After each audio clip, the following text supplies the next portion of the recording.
The Instructor podcast with Terry Cook, talking with leaders, innovators, experts and game changers about what drives them. Welcome to the Instructor podcast. This is a show that helps you become an even more awesome driving instructor and run a better driving school. As always, I am your splendid host, Terry Cook. I'm delighted to be here, but even more delighted that you have chosen to listen, because today we are taking a look at the state of the industry, as I'm joined by Peter Harvey, the Vice Chair of the MSA. We're looking at topics including the state of audit, the state of training, and the driving test fiasco. And there may even be a little bit of talk of the DVSA as well. But just before we get stuck in, I want to point you in the direction of the Instructor Performance and Psychology membership. Whether you're looking to build your confidence, grow your driving school, or become a better coach, we can help you do that in the IPP membership. There is a 1-week free trial, or you can sign up for a 16% discount on an annual membership. Just head to patreon.com/instructor or use the link in the show notes. But for now, let's get stuck into this episode. So we're now joined by Peter Harvey, the current Vice Chair of the MSA, the Motor School Association GB. How are we doing, Peter? I'm doing well, Terry. Thank you for inviting me along today. No, delighted to have you on board. I've wanted you back on for quite a while. But before we go any further, I do want to mention one thing, because one of the sponsors of this show is Bright Coaching, Stuart Lockery's Bright Coaching. And I mentioned to Stuart that you were coming on, and he quite promptly stated that you've been a big help to him since he's been chair of the NJC. So I wanted to put out there straight away. That's great. You know, Stuart, Carly and I got on well. We'll try to work with one another. It's a great big profession out there. You know, it's much better if we're all singing for the same hymn sheet. Don't always agree all the time, but as you would imagine. But I'm glad to hear that Stuart thinks it's been helpful. I mean, look, we don't want to talk about this, but it's probably worth mentioning. Since I've been part of the NJC, I've seen that process a bit more of how the three associations work together within the room of NASP. And I think that disagreement works really beneficially, because it's respectful disagreement. You know, it's Absolutely. It's pushing each other. I'm glad you've noticed it. Yeah. I'm glad you've noticed it like that. You know, the whole idea of, you know, we can't, the sad world if we all agree on everything all the time. What we try to do are never put people down. You know, if somebody comes up with an idea that we think might work, let's see how we can sort our differences and make that work. At the end of the day, you know, we're all a bit like yourself. We're all volunteers trying to help one another, or the majority of us anyway. You know, and mostly things, you know, any differences we have get sorted out very quickly. And we always think about what's the best for the industry, what's the best to make the life of a driving instructor just a little bit better. Though you would hardly notice it the last few months, but, you know, we do try our best. Well, what we've come on to talk about today, basically, is the state of the industry. And I wanted to do this episode because it's kind of in the middle of the year. There's a lot going on at the start of this year, a lot gone on over the last few years. And I thought, better to have on someone that's been around the block a few times, yourself, Peter. So we swapped a few notes and mentioned a couple of things we might talk about. But I thought it might be interesting to ask ChatGPT what the biggest problems are facing the driving instructor world right now. It's quite an interesting list. So I'm going to run through this, and then we'll see where we want to start at the end of it. Are you ready for ChatGPT's list? Right.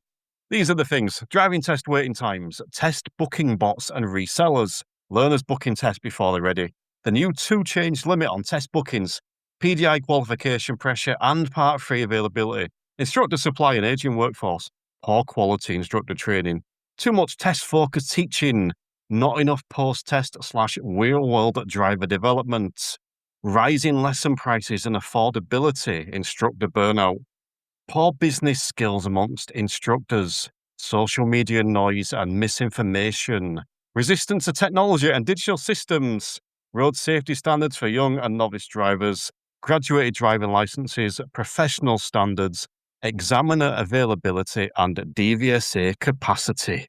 That's quite an impressive list, and that's got me quite depressed, I'm not going to lie. Wow. I gave up after 7. I thought, I'm not going to keep up with all this. I can't do shorthand.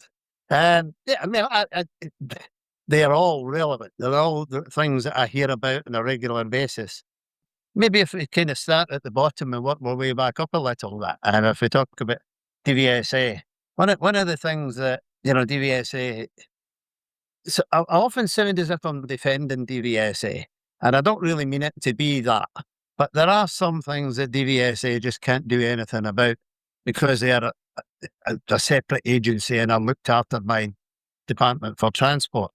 But I do feel they could help themselves sometimes by not getting themselves or not saying some of the things that they say or not really think about it before I've got a good old saying, you should try to think about what you're going to say before you actually open your mouth and say it. Because, very often people jump at the thing that they hits them worst. Their communications system is held back a lot because they have to tell people, they have to ask other people if it's okay to say what they want to say. So the downside of that is that ADIs or the profession in general get the bleak side of everything as against getting some of the better things. Now you might say to me, not that many years ago we had whatever it was, thousands of people in the waiting list to get driving tests. But here we are like 3 years later and it's not any better. But is that DVSA's fault or is that other things? So if we go on to the other things like bots, now we know now that, last, a couple of weeks ago, the 12th of May, we changed the whole world as far as driving tests were concerned for booking, for professional people. And it kind of makes me laugh for all the wrong reasons. How can it be that a professional ADI like me can't book a driving test for somebody that I'm teaching to drive? They come to me as a professional person to help them along. Very often their parents are sitting, asking you how to do things, when to do things. But now all of a sudden they've made it against it's not against the law, it's just against the regulations. If you have a look up at how they amended it. And you probably know that NASP are trying our best to get them to reconsider all the details of how they put that together. Whether there'll be any real success about that, who knows? Is there any success with the bots? There seems to be maybe one of the things that I should say, we should consider why the bots worked in the first place. The bots only worked because DVSA released cancellation tests, but they were much better at getting them than you and I were. Now that they've done away with most of the bots, there's still the odd one that's clever enough to do it. And, AI a lot better than I do. So, there are ways of getting around the system. But the difference now is if they're getting caught, then they're in more serious trouble. I would imagine I would hope there's no driving instructors doing it and none of them causing it. And I would hope that if people just look on a regular basis and try to stop thinking about Monday mornings being the only time for driving tests. I think the first bit I want to touch back on there, you mentioned about this being against regulations, not against the law now. And I think there'll be a section of instructors there that aren't aware of that, because initially when this was spoken about, it was pretty stringent that it's against the law. So just want to clarify that a bit for us. Well, I can clarify that in as much as, it was said, we were told, it just sprung on us an ASK meeting out of the blue. By the way, it's going to be against the law for a driving instructor to book a driving test. And me being the quiet person that I am, said, could you just repeat that? Or something like that. And they said, well, yeah, we're going to make it against the law. And I don't mean just me, colleagues in NASP as well said, no, how can you just make it against the law? And this is all going to happen by the 12th of May. So what we managed to find out, if you just give me a second, I might be able to tell you what it actually said. So what they did was change the legislation, or they amended the 2026 regulations. So it's regulation number 326. What it now says is that it asks you to, after a paragraph, to insert, after paragraph 2, insert, and in the case of an application for a practical test prescribed in respect of motor vehicles in category B, provided the application is made by the applicant in person. And just before that, it says an application for a practical driving test prescribed in respect of motor vehicles may not be made by any person on behalf of the applicant in person. That's all it says. It doesn't say you can't be a driving instructor to do that, but what the DVSA jumped on was they said it was going to be against the law. We just as quickly jumped on the fact we don't think that's against the law. We just think that's been a change in regulation. Now, our argument with that was if you can make that change in regulation so quickly, why can't you change regulations to do other things? Like ADI training forums, like, all those kind of things that we've been told for years you can't do that. Why not? Maybe we should get into the world of DVSA saying could, or maybe, as against no all the time. It's almost like they made a rod for Does their that own answer your back. question for you? Yeah, it does. 'Cause it's almost like they made a rod for their own back. Yeah, but you have to ask yourself, did they make the rod, or did somebody else make the rod? No, yeah, Did somebody not in the point. DVSA decide that regulation had to be changed, or did somebody in DVFT? Now, I don't know the full answer to that, but I could make a good guess. It's DFT that looks after those kind of things, puts it to Parliament. So, I can't blame anybody, and I wouldn't do that anyway. But it seems to me that we shouldn't always blame DVSA. I'm not saying that they're blame free and everything, but there are some things that it's not their fault. I think I agree with you. You said earlier on about it sometimes sounds like you're sticking up for DVSA, and I think that it's really easy to just blame the DVSA for everything. And it's not all their fault. Some of it is instructors doing stuff, not the proper way. Some of it is the bots, scraping up all the tests. Some of it is bad booking practice by pupils booking, driving tests 200 miles away and hoping that they can, fudge it somehow. But ultimately, the buck stops with them. But I think it's too easy just to blame them for everything. But I think one thing I want to just touch on with this scenario of instructors not being able to book tests is, and I'm going to use myself as an example here, because I've never booked tests for my pupils. I've never needed to. It's not a service I've offered. But so this doesn't affect me personally. But that doesn't mean that I'm going, well, it doesn't matter.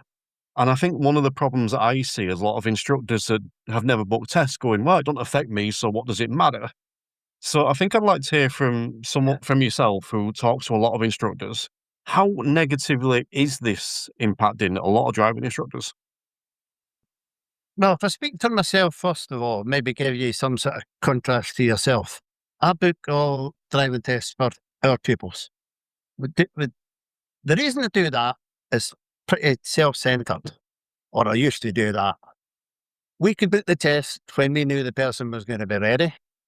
We then sent them a copy of their test. They had to pay for it. Once they paid for it, the test was, of course, theirs, etc., etc.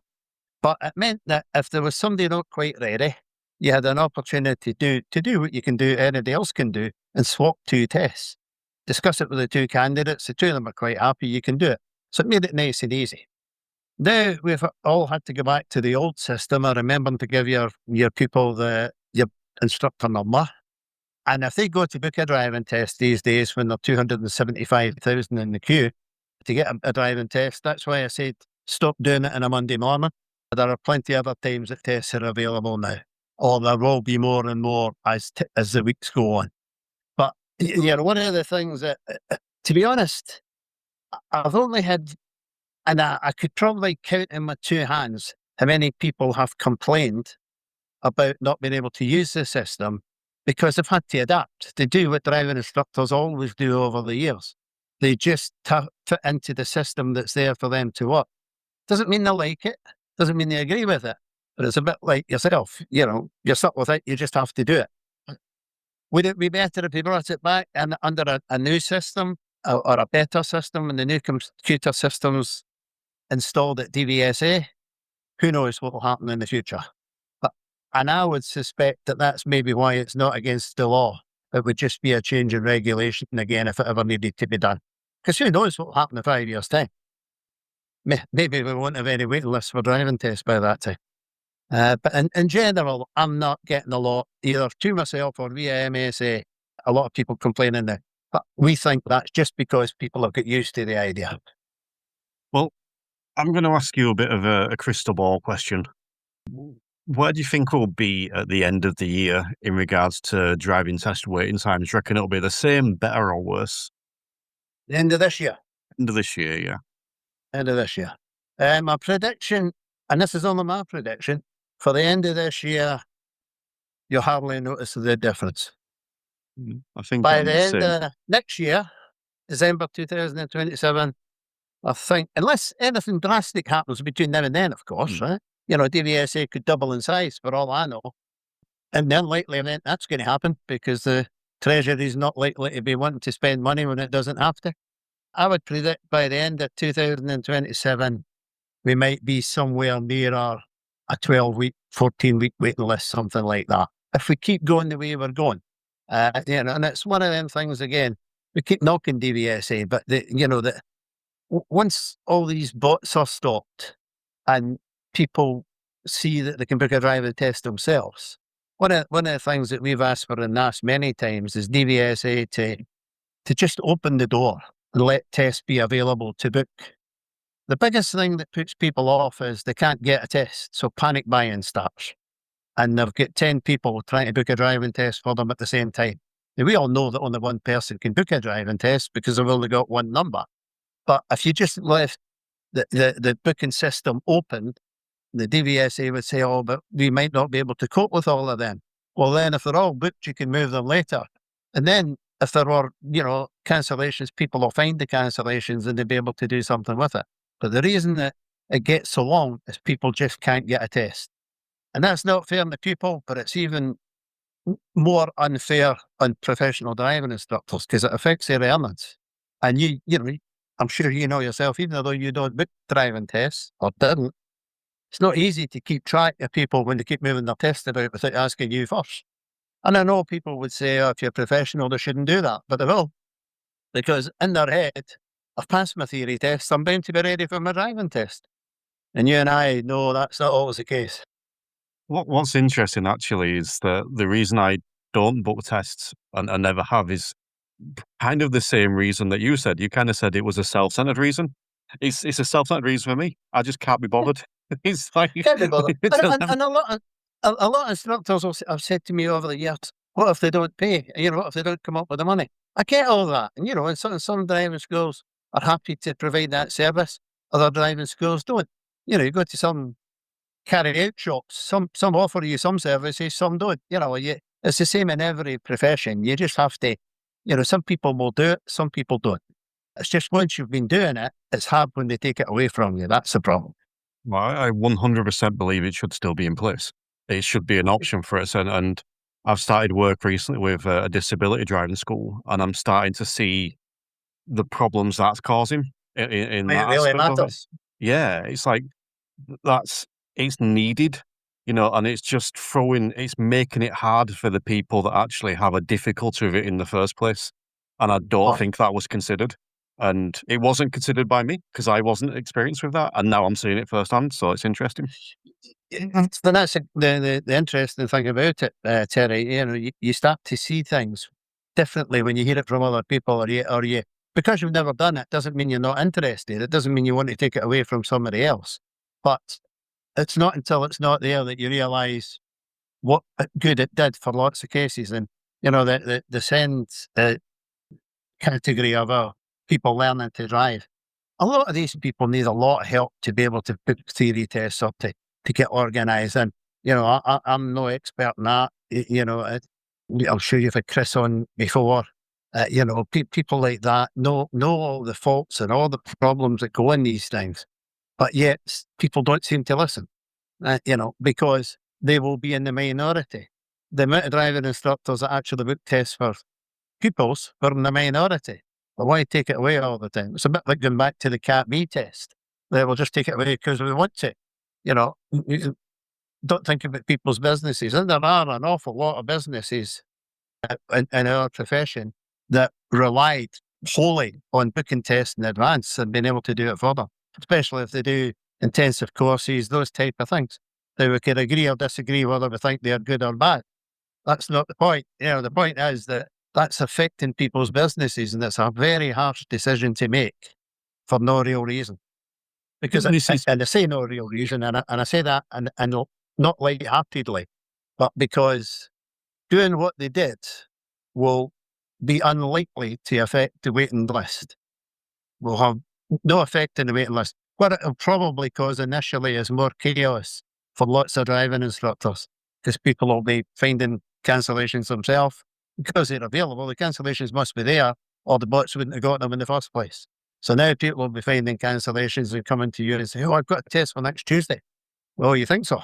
The one thing that will help come the 9th of June will be what we call the tourist testing. You know, people booking in, and you hinted about it earlier, people booking a driving test in Inverness when they don't really want a test in Inverness. They want a test, just want a test. And that's where I go back to the bit, if you just open the window and let everybody book a test in the area they wanted it, this wouldn't be a problem. You might, if you want to, you might want to come back to the 3 test centres that people will be able to book at, because there's a lot of confusion about what you can do and what you can't do after the 9th of June. Hello, my name is Stuart Lockery. I'm the founder at Bright Coaching. Driving instruction has changed. Today's learners need more than just skills and practice and reps to pass a driving test. They need coaching that addresses the higher levels of the GDE on every single lesson. That's why we created the Professional Diploma in Coaching and Behavioural Change for Safe Driving. This accredited qualification, equivalent to a BTEC Professional Award Level 4-5, gives you the tools and recognition to transform the way you teach. With Bright Coaching, you can leave the DVSA behind and step into a modern, learner-focused approach, one that shifts the paradigm of driver education for instructors, for pupils, and for parents all across the country. At Bright Coaching, we are training the next generation of driving instructors. To check availability for our online cohorts and in-person cohorts, please visit the website at brightcoaching.net, and you can also sign up to our mailing list where you'll be informed of all the latest early bird discounts as they become available. With standards checks due to return in 2026, ensure your success with KIT. Knowledgeable instructor training, the UK's most comprehensive instructor training provider. Whether you are looking for classroom-based workshops, in-car training, online webinars, or resources to explore in your own time, such as our ebook collections or our video hub for short videos that you can watch between lessons, make sure 2026 is a hit with KIT. Let's explore that then, because in fact, this is what we do. It was last year at some point where you mentioned Chris Benster before. We were on the podcast analysing some of the test figures that would come out, and we worked out that there was a direct and fairly obvious, but it's there in the stats, a direct correlation between the higher pass rate with the more local your test center is to you.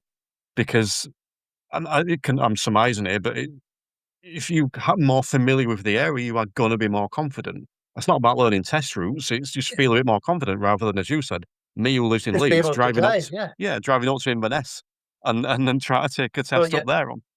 So test in Inverness, and people think, oh, Inverness will be dead easy until you're driven in Inverness, and it's not going to be as easy as you think. But the one thing that I think we can say safely is that there's been a slight change of thought process within DVSA. This time last year, people in DVSA, senior people in DVSA were telling us to book a test wherever you can get one. If you can drive, you can drive. Now, I've taught God knows how many thousand people to drive over the years. And yes, they can drive. But could I just take them out here and drop them in the centre of London? Or drop them in the centre of Manchester without giving them any help? Probably not. They need some kind of knowledge of the area they're going to be in. So I'm fairly certain that the 9th of June is all about stopping that test centre tourism, stopping people doing daft things, and stopping suggesting you should go anywhere if you can get a test. Because as we all know, the pass rate didn't plummet, but it fell in all those areas where people were taking tests out of their own area, didn't know where they were.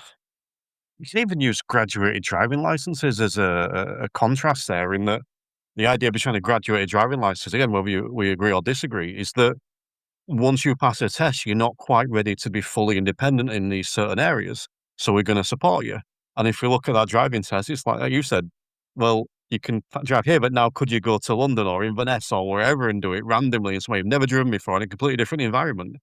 It's Well, it is more I think challenging. it's more challenging, and I think you probably could. But I think the mistakes are going to be higher than they would be in your own local area. And I think if it was I think the driving test environment would be much more critical to pass it. Once you passed your test, everybody knows you get that piece of paper and you can do anything until something goes wrong and you can't. Right? But, in general, going to sit a driving test out your own area is not the brightest idea in the world. Unless you have to be there studying or doing something. I get that. But, which, as I said, we can talk about in a minute. Mhm. And also, do you really want a 3-hour drive before you go and take your driving test? So, but yeah, No, let's dig into that. it's not that there's an end on. Let's dig into that. The 9th of June. Tell us So- about the changes that are coming in. So 9th of June, we have a system being introduced. The first thing I want to try and make clear about this, Terry, a lot of people are saying, I have to sit my test within these 3 test centres. That's not the case, right? A lot of people are saying, I have to book a driving test in my postcode area. No, you don't. You can book a driving test anywhere you want. Now, let's say I've got a granddaughter that was going to go to university in Aberdeen, let's say. So if they want to go to Aberdeen and they're going to be there for the whole year or whatever it's going to be, it might be better to get them a test in Aberdeen and get them set up with a driving instructor in Aberdeen. So no reason why they can't do that. But once they're in Aberdeen, they can only change within the 3 test centres that are allocated to that Aberdeen test centre. Right? Now, you may have noticed that there was an email sent out today for DVSA to tell us that they've updated some of the test centres because the way they figure out what the nearest test centre is by Google Maps. So Google Maps is a wonderful thing, it does everything in a nice straight line, but that's not always very easy when you're trying to get from a test centre. And one, I would, if you get a chance, any of your listeners, go in and look up Greenock Test Centre. The Greenock Test Centre's on the west coast of Scotland. And the next nearest test centre is Paisley, and then there's Rossi and Dunoon. Now, Rossi's, and I can't remember the exact figures, but let's say Rossi's 16 miles away and Dunoon's 7 miles away in a straight line. But actually, to get there, in both cases, you can do one by driving there in about 3.5 hours. And the other one, you can drive there in about an hour, but you have to take a ferry for an hour in the middle of it across the Clyde to get to there.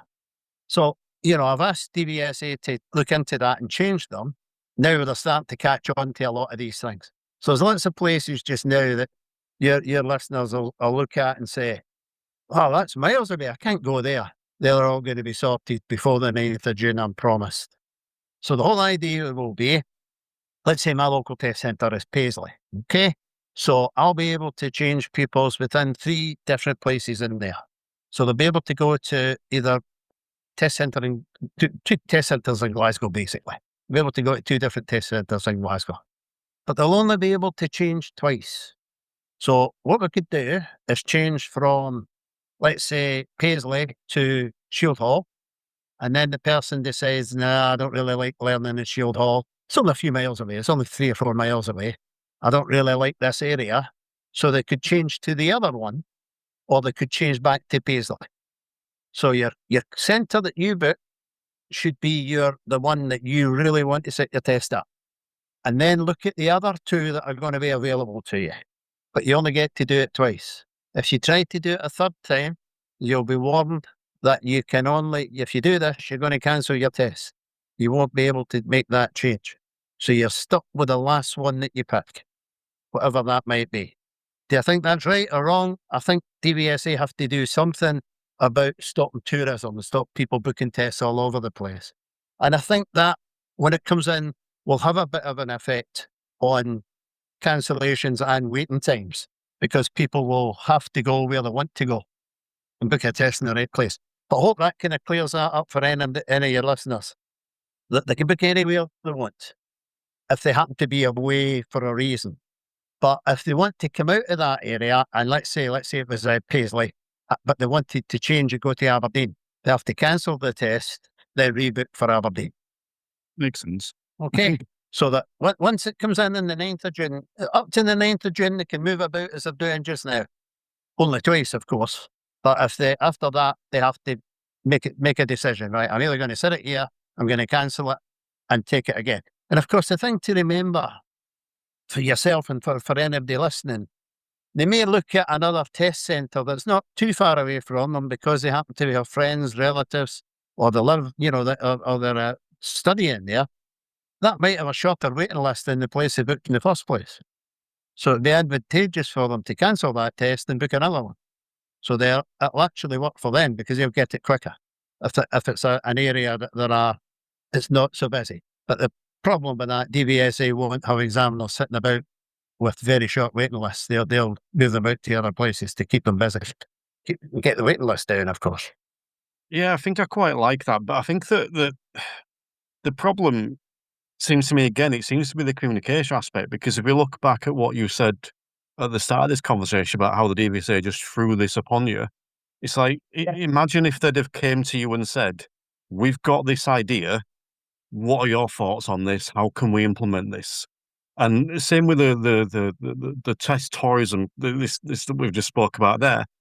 And yeah, there's some teething problems. There's been some teething problems initially, as you've just alluded to. But again, they could have come to driving instructors and said, which test centres are going to work well grouped together? They could have gone to local associations or even examiners or the test centres and asked people, but it just feels like they've gone, you're beneath us, we're going to tell you what to do, and then you're going to deal with it. I like the way you summed that up there at the beginning. I was at a Disney movie yesterday as well. Right. Maybe if Disney were running these things, they would be able to do something about it. But, the problem is they're a big organisation. I'm going to say this, Terry, out loud, but if you were running your driving school the way they have run DVSA over the last few years, would you still be here? Probably not. But we've got a stupid situation just now that DVSA are selling driving tests at £62, but the unit cost is £87. How could you do that? You just couldn't do that, could you? But that's one of the things I said. We can't always blame DVSA because the Treasury won't allow them to put the price up, because that would be an unfair burden on young drivers, or any drivers really, but especially young drivers. So you just keep running at a loss. And under any other circumstances, if you had that amount of money multiplied by how many 2 million tests a year, that's a big amount of income that you could pay more examiners or pay them more money or whatever, So, it's trying to do a lot of the things they do with their hands tied. And should they had more foresight? Could they have done things differently in the past? Yeah, of course they could. But now we are where we are. We can't turn the clock back. I did say to you did ask me a question earlier that I never really answered. You asked me if, we're talking about the first subject, if every driving instructor knows that. The answer's probably no, because there are still driving instructors out there in the world that haven't done a standards check yet, haven't got the new graded standards check. So, you know that as well, So there are bound to be people that have slipped through the system, have changed the address, have changed their email address, have changed their telephone, whatever, and DVSA never get told. I speak to people now and again where they say to me, I'm not receiving Newslink or in-house magazine. And I'll say, all right, what's your address? And they'll tell me. I said, when did you tell me you changed? Oh, I thought you'd know. So, sometimes we have to take a bit of credit for things that don't go right. Well, let's kind of move on, but we'll stick around the DVSA for a little bit, because I just want to kind of briefly touch on it and get your thoughts on Loveday Ryder and that situation, because obviously she left not that long ago. So I suppose two questions here. One, thoughts on Loveday Ryder, potentially, but then also, secondly, thoughts on the new incumbent. Well, I'll do the first bit first. Thoughts on Loveday Ryder. I met Loveday lots of times during that period of time. If we turn back the clock, would you have wanted to sign that contract on the day that we closed down for COVID? Probably not. So, when that lady took over, she had probably a vision in her head of how things were going to be done and what could be done. But very quickly, we had what's turned out to be 3, 4 years, 5 years maybe, of things going badly wrong and politicians not seeing driving instruction or the driving testing world as top of the league. when everything else was going wrong round about them. Did she do a good job? I think initially she probably did do a good job. I think she did the best she could with the circumstances that she had round about her. She's moved on to pastures now, and she must have done okay because they extended her contract. So, they must have felt as if things were going okay. Staff in general that I spoke to, I never had any that had any nasty things to say about her. They said she was quite, she was good at what she did, but she had an opinion you were going to know about it. And quite rightly so. I met Beverly week before, Beverly Warmington, who's the new chief executive. Haven't seen anything over. She's been in post now for, 6-8 weeks. Haven't seen anything over. Haven't heard anything over. She came along to a meeting that I was at, said, sat there for a little while, discussed with us, how you doing? She's got in her head, I'm sure, lots of good ideas of how things are going to move forward. I think she's probably went about it in quite a good way to start with, although some of us in the industry or profession wouldn't think that. I think she probably went about it in as much as she stayed in the background, went out to look about, went to offices, went to test centres. Loveday was more hands-on. She was more, I want to speak to Peter, I want to speak to Terry, I want to speak to that kind of thing, where she has a different way of dealing with the subject. And I think my initial feelings are she's got a good grasp of what needs to be done. What's she going to do now to get it done? Time alone will tell. I think she's starting to, you will probably know that the staff are moving around within DVSA, test centre managers are moving. I'm sure there's going to be lots more changes in the not too distant future. Some of your listeners will be getting tests at 7 o'clock in the morning when they've never been used to that before. That's one of the big things that it's maybe worth highlighting. Testing times could change fairly dramatically from now, really, but from the 1st of June. So test centres that never did it before could be doing tests at 7 o'clock in the morning, right up to 7 or 8 o'clock at night. With incentives that are being offered to get examiners working more hours or different shift patterns or whatever they have to do. Sometimes you'll have, and the problem now, because we can't book the test, you've got to take the pupil's word for it. Well, I'll get a test on whatever day it is. Sunday, the 2nd of June, I'm going to say, I've no idea whether it is or not. And it's at 7:30 in the morning. And you'll be giving it, no, you haven't. They don't do tests on a Sunday. So you need to make sure that we all check the information, check the email from the client. Don't just take the word for it, because there could be all sorts of strange times now. And the aim to get the wait list out. It's interesting because the Loveday thing, how can I put this? So what you described there is exactly what my experience, but in a very different way, in that I added LinkedIn, Loveday Rider on LinkedIn. She accepted my request straight away. She was swapping messages with me. She sorted out immediately. I think it was Graham O'Brien, the assistant chief examiner at the time, to come on the podcast. Yeah, really quick, really helpful, pleasant, all that kind of stuff.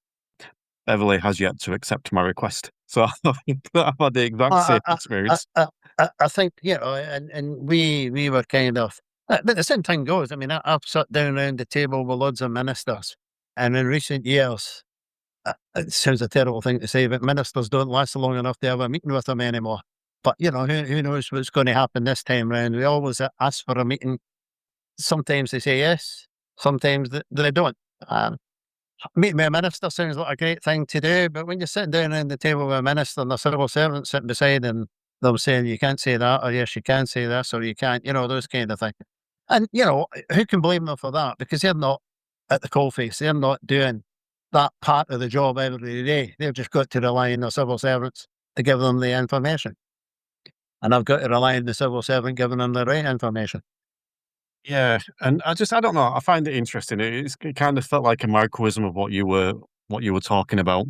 But I think the other thing to remember with the DVSA that I forget sometimes, and I think a lot of instructors forget, because we're driving instructors and we work in our world, we forget that the DVSA is responsible for a lot more than just driving tests. And we think that that's kind of where the focus be. But anyway, it's interesting actually when you're talking about MPs. I have been trying to get a meeting with my local MP because it's Rachel Reeves. So far, no luck.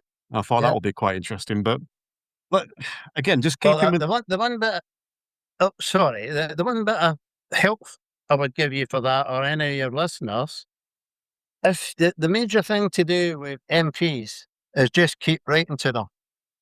Keep writing. If you're complaining about something, write again. Never mind the answer you got. Just keep doing it again and again and again. And eventually it gets so far up the pile that the MP decides they're going to speak to you, because they Naturally, may yeah. well be able to help you. Again, I want to keep on the DVSA a little bit, but kind of change tact and move to audit, because I think this is fascinating, because there's a lot of people that have got a very different opinions on audit at the minute. So I suppose initially, could you kind of tell us where we're at with audit and then share your thoughts?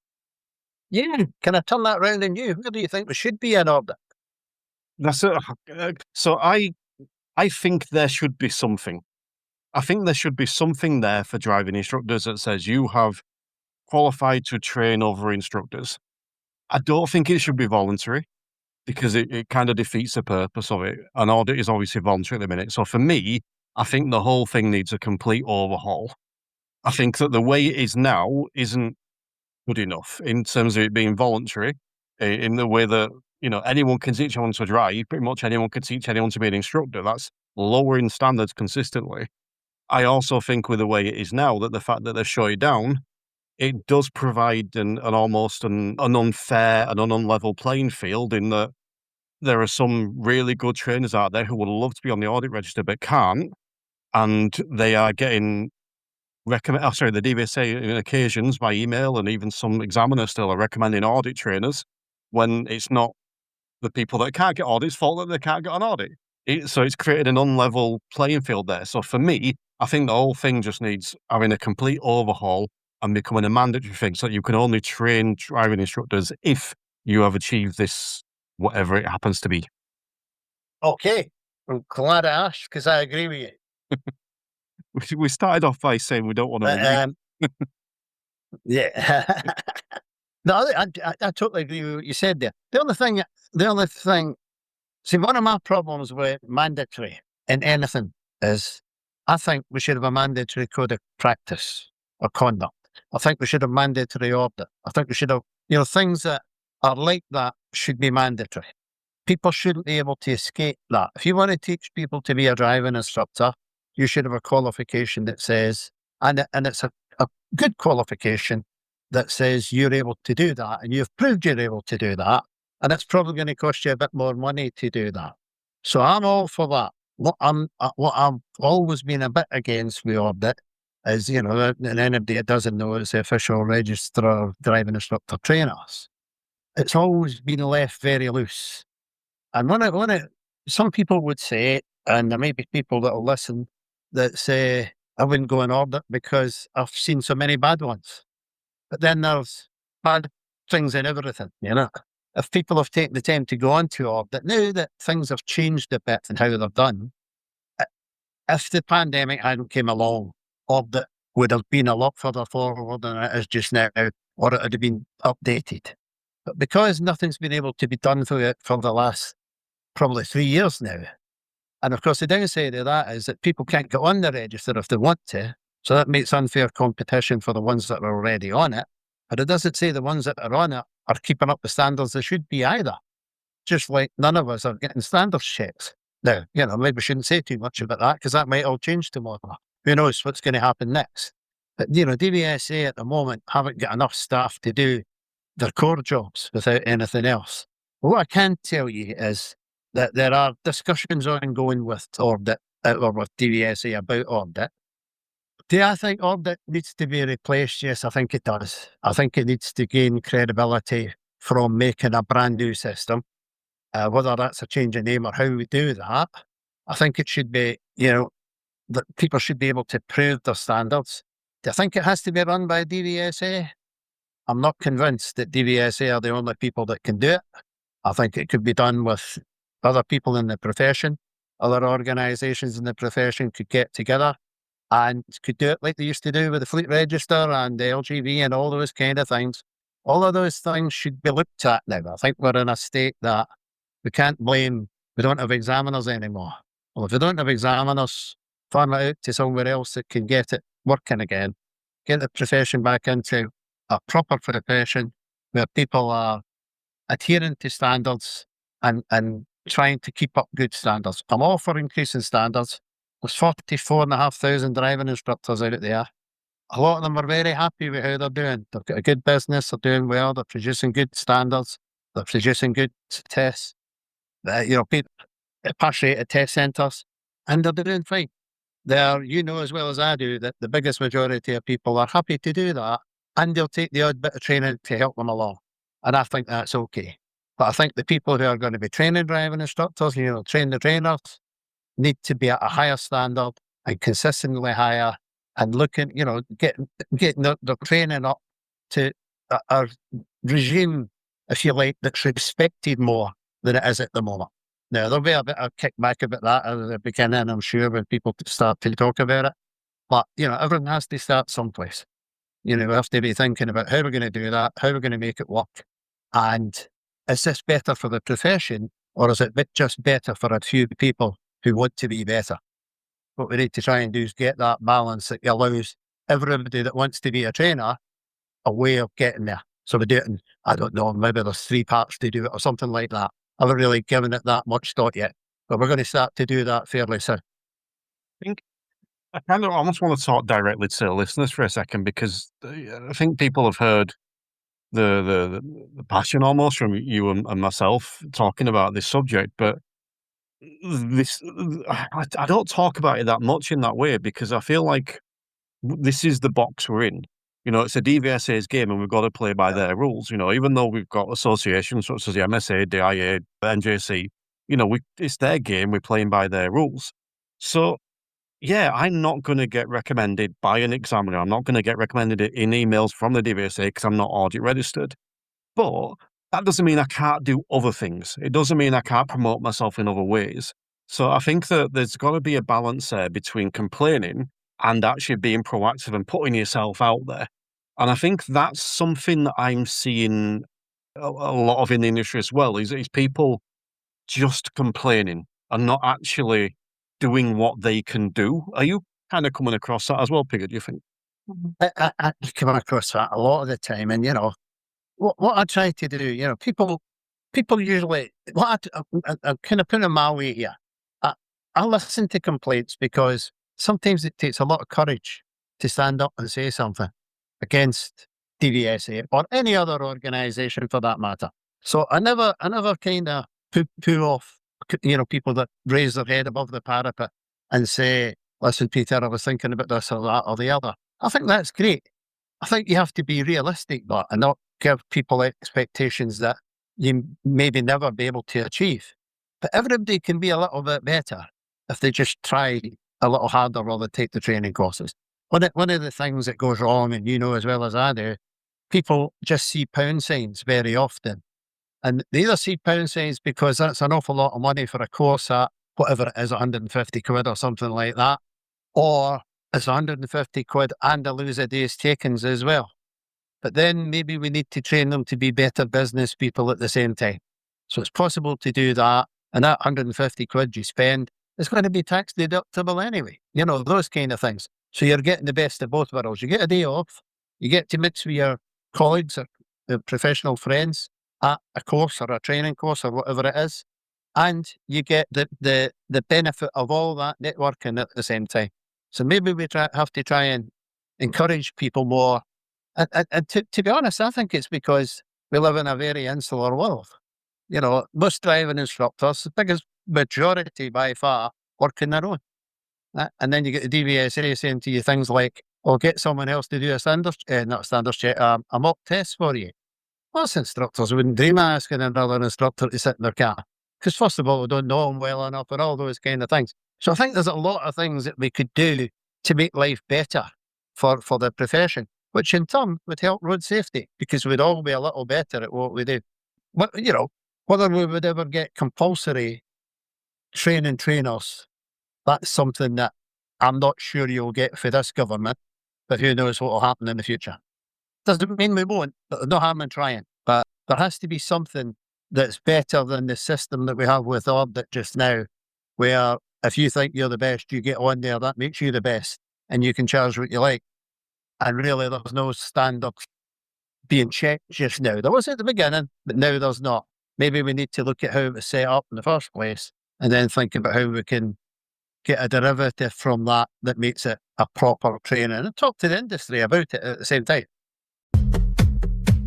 Hello, my name is Stuart Lockery. I'm the founder at Bright Coaching. Driving instruction has changed. Today's learners need more than just skills and practice and reps to pass a driving test. They need coaching that addresses the higher levels of the GDE on every single lesson.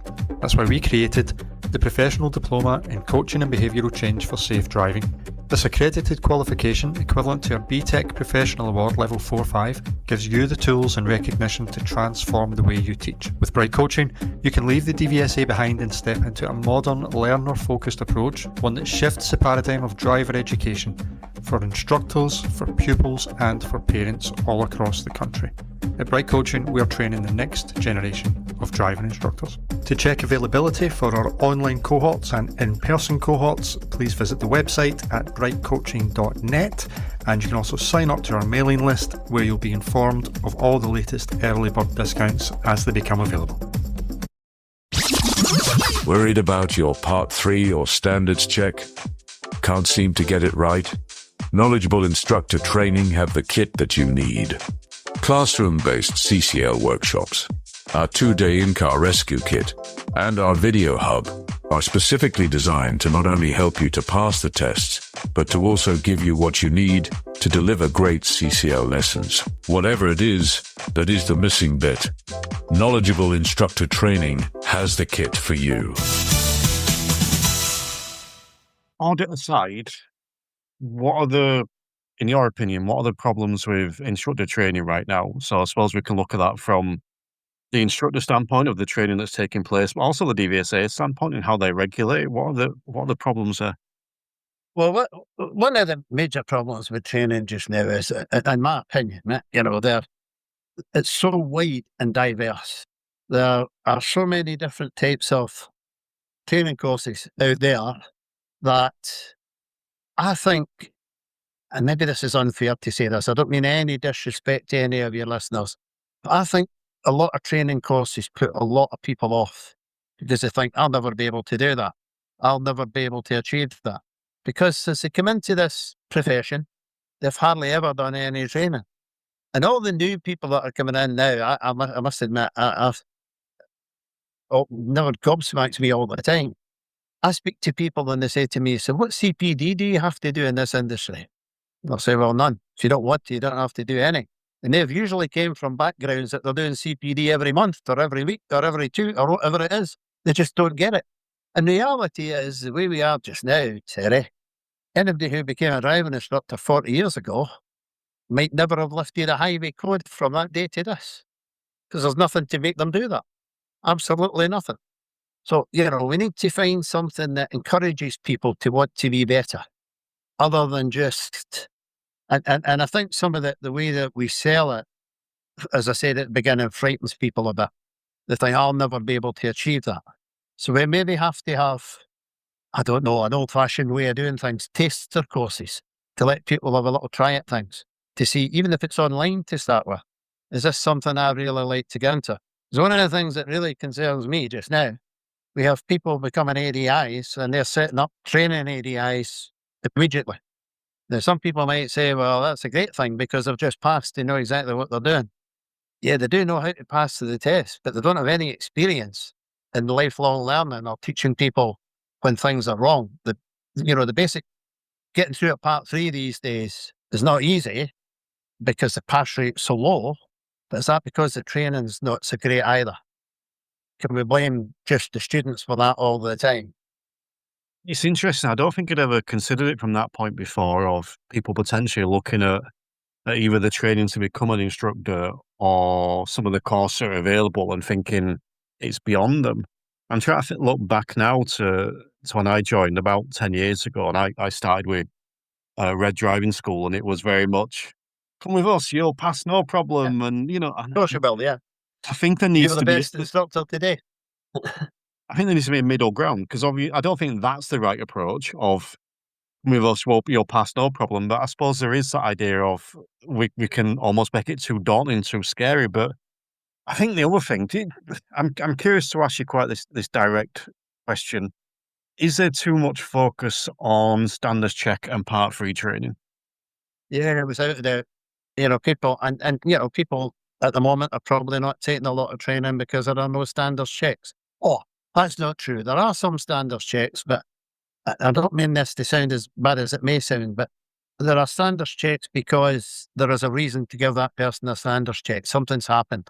And it's not necessarily a tip thing. The tip system may have been a trigger, but it's unlikely. It may have been a trigger because they hadn't done any tests at all last year. So the system flashes up and says, this driver instructor's not doing driving tests. We need to see them to find out what they're doing. It could be a whole load of things. Things go wrong.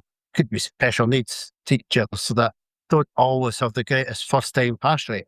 But sometimes, and I hate to admit this, but sometimes you just have to let people sit a driving test to realise that they are capable of doing it. They just don't need to be so worried and wound up about it to do that. So maybe, there's something in what you say about trying to make it a little bit easier for people to think about how we could do this, getting into teaching people, passing on your information to other people.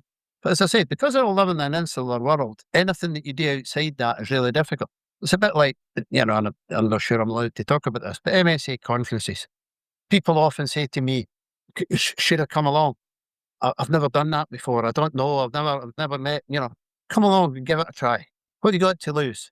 And pretty much everybody who comes back again, because that's broken the ice for them. So sometimes that's a good way of getting people into things. So there's training there. It's not way above their head. It's not people talking about things that they don't really understand. And there are lots of courses out there that people should be involved in, safeguarding, life-saving skills, all those kind of things that are an easy way to get you into learning how to learn again. And that's one of the things that we're not very good at in this industry. People come in, they start teaching people to drive. They're good at teaching people to do it, or educating them into doing it, or coaching them into doing it, or teaching by Auntie Mary's way of doing it, whatever way you like to call it. But they don't often get the opportunity to go and do a little bit of them themselves. So maybe if we can find ways of making that easier for them through associations, and I say that, I don't mean saying they've got a big part to play in it, and other trainers as well. Associations could use other trainers to help people along, to get them interested in the idea. Is this for me or is it not? Maybe we should do that before they become ADIs in the first place. Is this really the job for you? Are you sure you want to do this? There's two things I want to chuck in there, because I think with the standards check or part 3 training, I think it's a vicious circle, because I think that people create standards check training because people want standards check training, but I also think people want standards check training because they see it everywhere, and it's almost like a scare thing. It's like, oh God, standards check, I best get my training in. So I think it's almost like that vicious circle. The one thing that always sparks people, what we call that in the associations, is fear factor. Right now, there's not a big fear factor. There's nothing out there that's worrying people. If DVSA come out and say we're going to restart standards checks on the 1st of July, and everybody that's due one is going to get one within the first 6 months, everybody's courses and standards checks will go soon, because people will get that scare thing. What they should really be doing is looking at doing the right thing every day in their driver training. Shouldn't have to worry about it. And probably a good time to talk about, the standards check. Is it fit for purpose the way it is just now? What I have to say is that's what people asked for. They wanted the industry or the profession in those days wanted it to be just like a normal driving lesson. What I don't understand is why people don't do it just like a normal driving lesson. They feel as if they have to change things. And it's good that they go and take some training to refresh their mind and refresh their brain, but show their trainer what they actually do is against what they think they should do in a standards check. And maybe that life would get a lot easier for them. But as you say, they just get scared. They get really worried about, I'm going to lose my profession. Well, yeah, but you're going to get 3 chances at it to get it right. And anybody who goes for a standards check, with the greatest respect to all your listeners, just take a bit of training before you go for the first one, and stop worrying about, oh, that's going to cost me 100 quid. How much is it going to cost you if you lose your job? That's what you should be thinking. Just take the training. No matter how good we think we are, just do it. It'll cost you something, and you'll enjoy it. Biggest majority of trainers out there are really good at what they do, and you'll enjoy it. Whether they're ORDIT or not ORDIT, a lot of good trainers out there that are not ORDIT. The trick is to pick one that's right for you. You asked a really interesting question there, and I think it was rhetorical, but I'm going to answer it anyway because I'd be interested in your thoughts. Because you asked, why don't people just do a normal driving lesson? And realistically, the only reason why people don't deliver a normal driving lesson is they don't think that their normal lesson will pass a standards check. Well, no, I think you're probably right, but I tend to think that they just think their lesson won't be good enough. I think the vast majority of driving instructors we have in this country care about what they do. They're not just in it for the money. If they're just in it for the money, they go and do something else. I come in here thinking I was going to be a millionaire. It's never going to happen. So now I know. But, I think in the whole, people invest in this profession because they want to make a difference. What they're afraid of is what they do is maybe not what it should be. And one of the things that I think, we get into training now, and I kind of promised I wouldn't do this, but I think one of the things that goes wrong for a lot of people, and I hear it firsthand, people will say to me, I've got a 70, 75%, 80% pass rate, but I failed my standards check.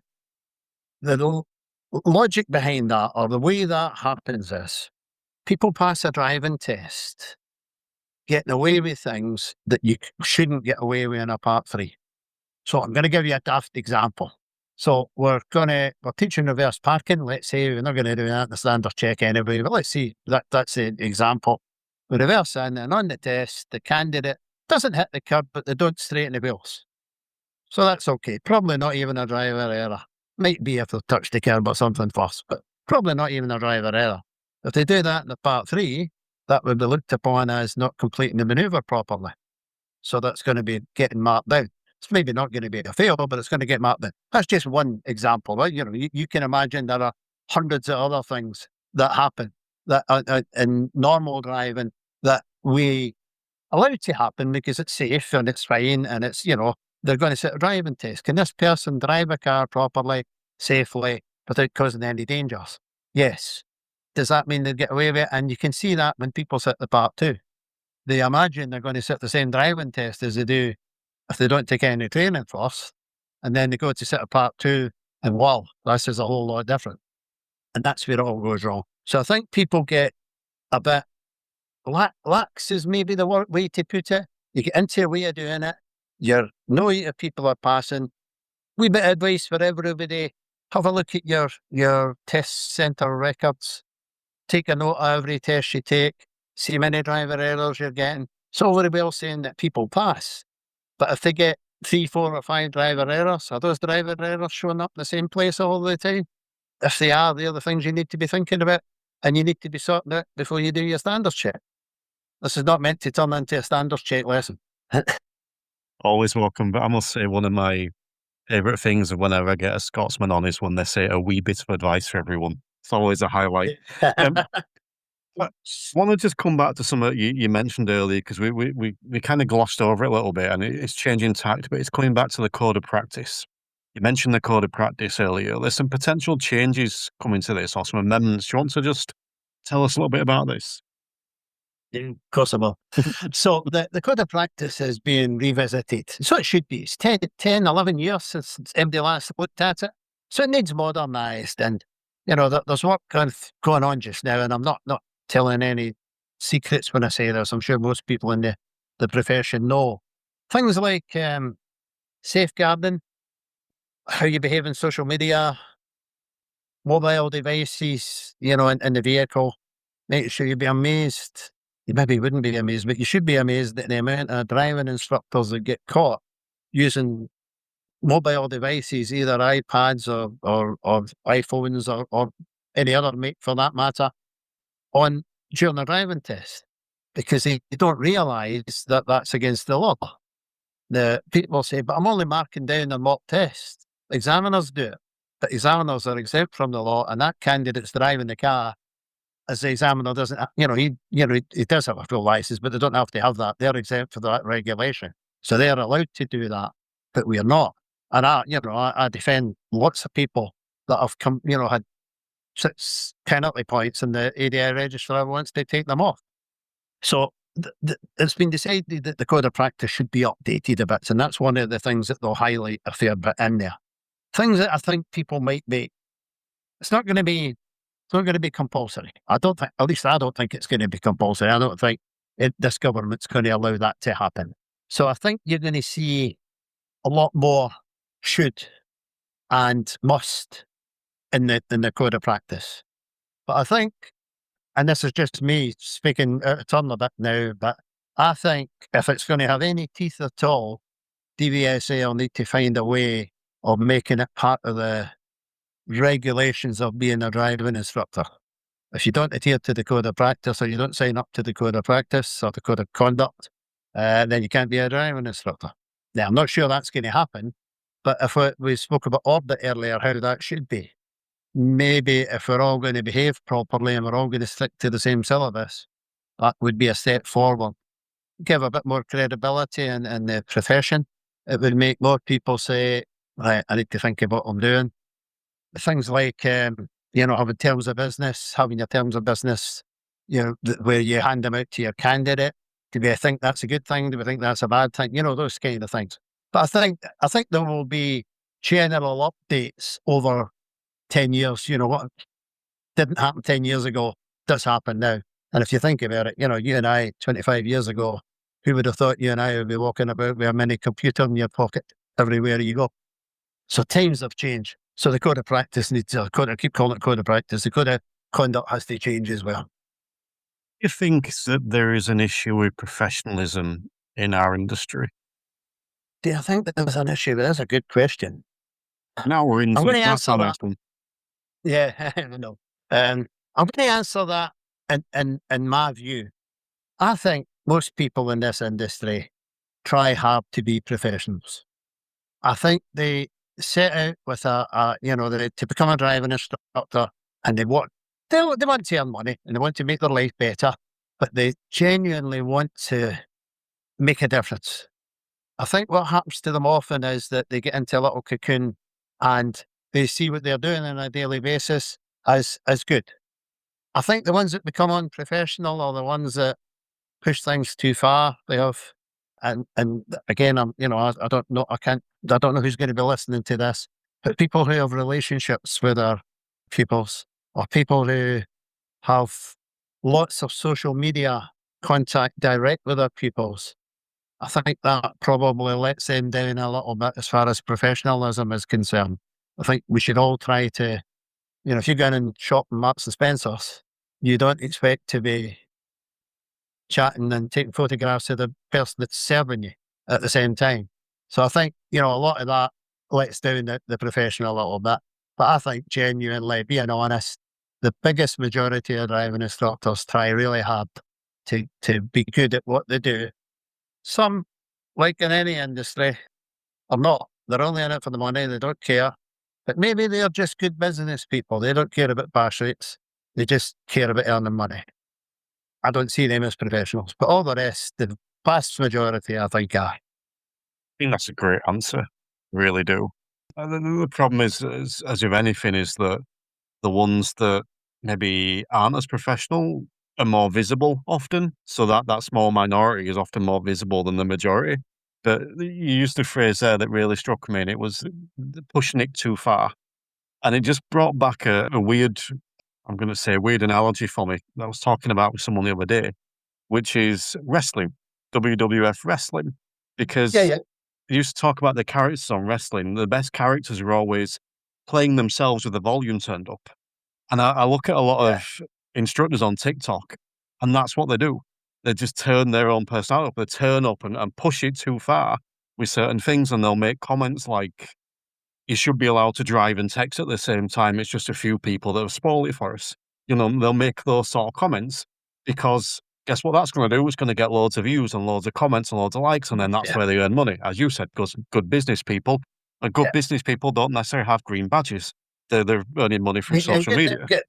Good businesses don't always have good ethics either. They are a lot of good businesses come and go, right? And then they go away and they come back to something else and they do something else. It's a bit like the bots with DVSA. We're kind of full circle now, but it's a bit like them.